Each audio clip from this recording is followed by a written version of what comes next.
What if the secrets Ellen's hiding have nothing to do with her show and everything to do with Diddy's downfall? Is that going to be a new thing? Are you going to try to be early? Yes, I'm trying to be early. Are you going to be early for my party? Yes, I am. No. No. You know I have to arrive fashionably late. All right. Not too late, though. Not too late? Not too late, please. What time would you like me there? I'll tell you later. Okay. But not okay. too late. Because, you know, once you get there, the party really starts. Yeah. You know what I'm saying? I got you. I promise you I'm not gonna let you down on this big one. All right, For good. real. Good. Your shoes, your feet are gonna have blisters. You're gonna be dancing so hard. I can't wait.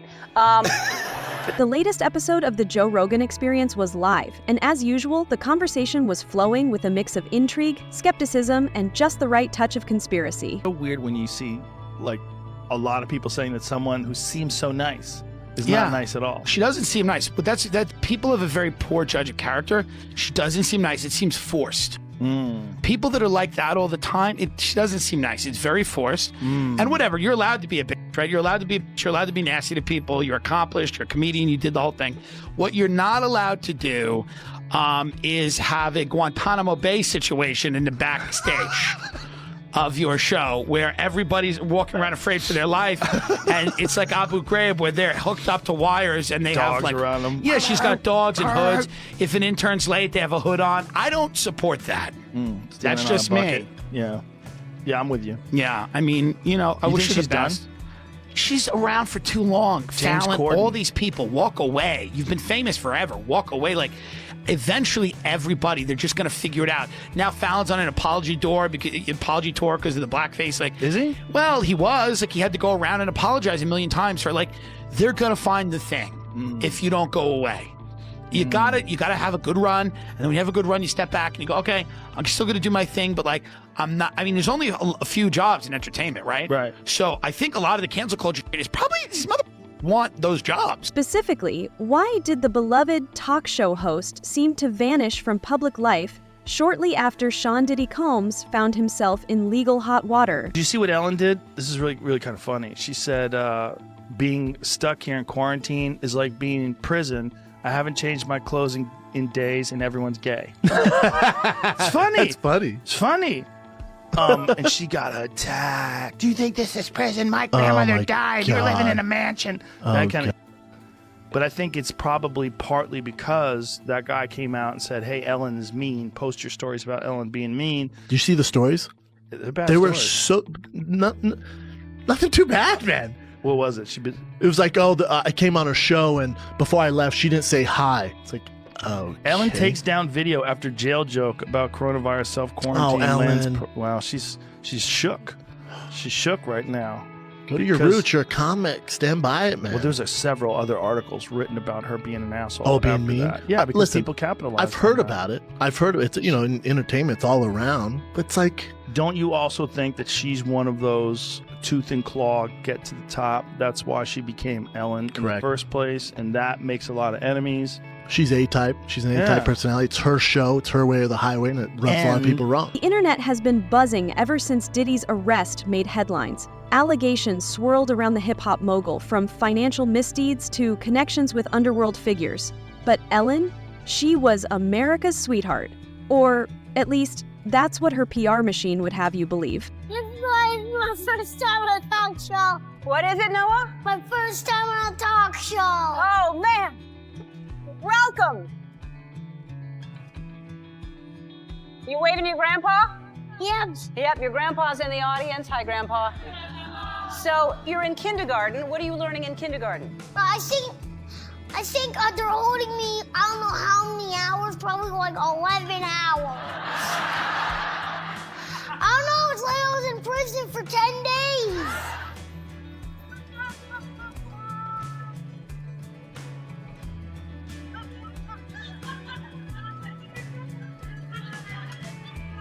So you're enjoying it? Yeah, 5 days, that's a week. Yeah. So, 10 days, year. yeah. Hey, I have a question about dinosaurs. I heard you like dinosaurs a lot, right? Yeah, I do. Okay. What if I told you we had a dinosaur here today? It's a friendly dinosaur, too. I think you're gonna like it. Look. Whoa! I'm pretty sure that's the guy in a costume.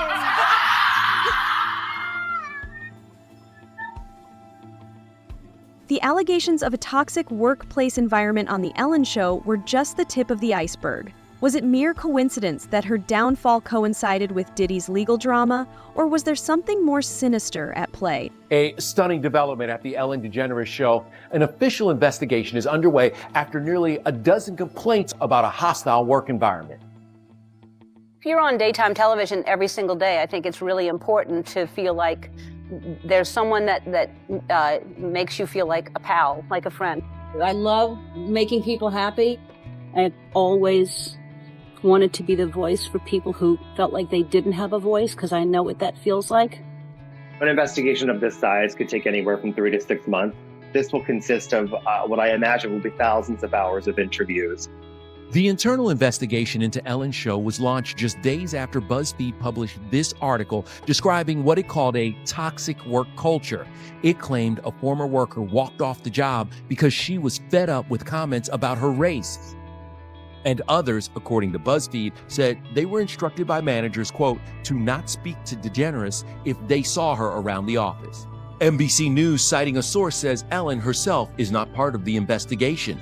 I don't know by contemporary standards that you could call an investigation of The Ellen Show thorough if you didn't interview its host and executive producer and creator. All of this is complicated by another factor, Ellen's brand and image, kindness. We bought you a house. I think that I was a nice person to begin with, and I hope I've gotten nicer. She sort of took this mantle from Oprah of giving, and I think that when there's behavior that runs contradictory to that, it really, really upsets people. The whisper started innocently enough. Industry insiders hinted at a tangled web of Hollywood connections, a murky network where power players like Diddy and Ellen occasionally crossed paths. So tell me about your birthday party. Am I invited? Yes. Yes, you're definitely invited. I invite you to all my parties. You just haven't seen to show up. No, well, is it on the East Coast? Yes. Well, that's why. Why don't you have one here on the West Coast? Because I work all the time. Okay, well, maybe I have one at your house. Where's the... Now, what time would your party start, let's say? Like 9:30. Really? That early? Yeah. I could make that. Yeah. But I could think of you of starting a party at like midnight. Like, what time will it go till? That's a different type of party. Uh-huh. No, it'll go from like 9:30 to like maybe 3 o'clock, 3 o'clock. And then, we have the top 2 floors of the hotel. Mm-hmm. And then it will carry on there. Yeah. Mm-hmm. Then No, I mean the after party. Mm-hmm. No, I know about them. I'll listen to the music. I've heard that song, After Party. But that was at the Holiday Inn, I think. Let's back up for a second. Ellen DeGeneres was at the peak of her career when things started to unravel. Her show was a cultural juggernaut, and her name was synonymous with kindness and generosity. But then, seemingly out of nowhere, the facade cracked. Former employees spoke out, accusing her of fostering a toxic work environment, and the backlash was swift and brutal. The queen of daytime television was dethroned, and just like that, she faded into the background. This TV personality is speaking out about what it was like working closely with Ellen DeGeneres. What happened, Tony? Tony Okunbowa was the on-air DJ at The Ellen Show for 11 years. Now he is addressing allegations of a toxic work environment that is threatening Ellen's reputation as the Queen of Nice. While I am grateful for the opportunity it afforded me, I did experience and feel the toxicity of the environment, he writes on Instagram. I stand with my former colleagues in their quest to create a healthier and more inclusive workplace as the show moves forward. He joins a long list of former producers, including Hedda Muscat, who accuse Ellen of turning a blind eye to alleged mistreatment happening behind the scenes. It didn't have to go down this way. She could have been brilliantly talented in front of the camera and carried that backstage, and she didn't. Every Friday we were shaking, who's going to get fired this Friday? Here's where it gets interesting. Around the same time, Diddy was facing his own demons. Reports of financial improprieties and alleged ties to criminal enterprises were bubbling beneath the surface, threatening to derail his carefully curated public persona. The Sean Diddy Combs investigation, new surveillance video shows Combs being taken into custody in a Manhattan hotel last week. Our senior investigative correspondent, Aaron Kotursky, is at the scene of his arrest. Good morning, Aaron. Good morning to you, Robin. This is the hotel where Sean Combs was arrested a week ago. You can now see how that arrest went down. This morning, watch how federal agents took Sean Diddy Combs into custody. He's seen in this video entering the Park Hyatt Hotel in Midtown Manhattan with others when agents from Homeland Security Investigations approach and separate him. They place Combs under arrest and lead him out the front door in handcuffs. His lawyer said Combs had come to New York 2 weeks earlier with the intention of turning himself in. He did not expect the agents to be waiting at his hotel last Monday night. Rogan, ever the provocateur, suggested that perhaps Ellen's retreat wasn't just about avoiding bad press. The rumors are that Diddy was running some kind of Epstein-type deal where he was filming everybody, right? That's the rumors, yeah. I don't know that there's any proof or anything other than that. The thing is, like, we're getting the rumors from the internet, and the internet thinks that the Taliban took out that bridge in Baltimore. So it's like, who fucking knows? Who knows what's real? That's what Diddy's lawyers, I think, said. It was like, yeah, these are just trumped up charges. Not trumped up, I don't think they said that, but like full charges. Dude, when Homeland Security invades your house, you got problems with dudes with guns and body armor. There's someone said that they weren't there to take stuff; they were there to delete everything. Like the real people that were in there. You know? Oh, like that's funny. With Epstein. Oh, that's funny. Yeah, that's fun. Of course, there's layers upon layers. When you get into these conspiracy theories, man, they never end. They never end. There's just layers upon layers upon layers.